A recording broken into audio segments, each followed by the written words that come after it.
बारामती लोकसभा मतदारसंघामध्ये दौंड शहर व तालुका हा महत्त्वाचा मानला जातो. तर आज आपण आम आदमी पार्टीचे दौंड शहर व तालुका अध्यक्ष रवींद्र जाधव यांच्याशी आपण बातचीत करणार आहोत. तर आपण काय सांगाल की लोकसभे निवडणुकी संदर्भामध्ये आपची भूमिका काय आहे? नमस्कार, मी रवींद्र जाधव, दौंड तालुका व शहर संयोजक. येणाऱ्या लोकसभेच्या निवडणुकामध्ये सध्या जे काही रणधुमाळी चालू आहे त्यामध्ये आम आदमी पक्षाची भूमिका अजूनही वरिष्ठ स्तरावरून आमच्यापर्यंत काही पोहोचलेली नाही. त्यामुळं सध्या तरी या निवडणुकीपासून आम्ही अलिप्त आहोत. परंतु यदाकदाचित पक्षाकडून काही आदेश आल्यास आम्ही त्याप्रमाणे या ठिकाणी आमची भूमिका मांडू.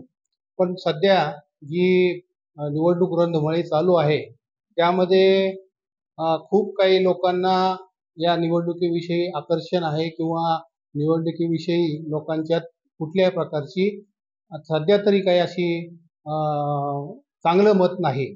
तर त्या दृष्टीने आता पुढच्या काळामध्ये कुठला पक्ष, कुठले नेते कोणत्या प्रकारे कसा प्रचार करतात आणि काय भूमिका मांडतात त्यावर सर्व अवलंबून आहे. दौंड तालुक्याचा विकास झाला आहे का गेली काही वर्षांमध्ये? दौंड तालुक्याचा विकास त्या मानाने अजूनही झालेला नाही.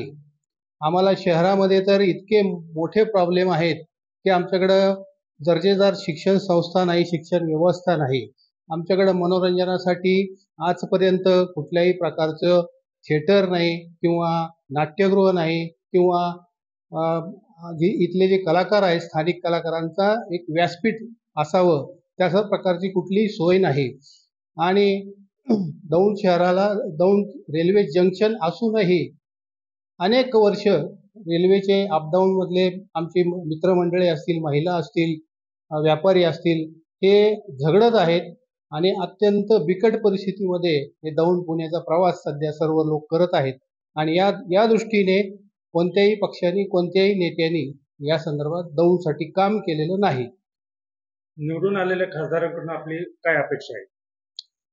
निवडून येणारे खासदार जे कोणी असतील त्या खासदारांनी दौंड तालुका आणि दौंड शहर यामध्ये जो आमचा विकासाचा मागासलेपणा आहे, विकासाच्या दृष्टीने ज्या पद्धतीने आमच्या तालुक्याचा विकास व्हायला पाहिजे, ज्या पद्धतीने बारामतीचा विकास झाला, बारामती तालुक्याचा झाला, किंवा आमच्या आजूबाजूच्या तालुक्यांचा सुद्धा विकास त्या पद्धतीने झाला आहे, तसा आमच्या दौंड तालुक्याच्या शहराचा विकास अजिबात झालेला नाही. तर येणाऱ्या खासदारांनी जर त्यांच्या आताच्या निवडणुकीच्या जाहीरनाम्यामध्ये जर या विकासाच्या संदर्भामध्ये काही ठोस आश्वासन मी म्हणणार नाही, परंतु ठोस गॅरंटी जर दिली आणि हे काम आम्ही करू वर्षभरामध्ये, तरच आम्ही लोक त्यांच्या पाठीशी राहू, असा आमचा सर्व दौंड तालुका आणि शहराच्या जनतेच्या वतीने आमचं एक ठरलेलं आहे.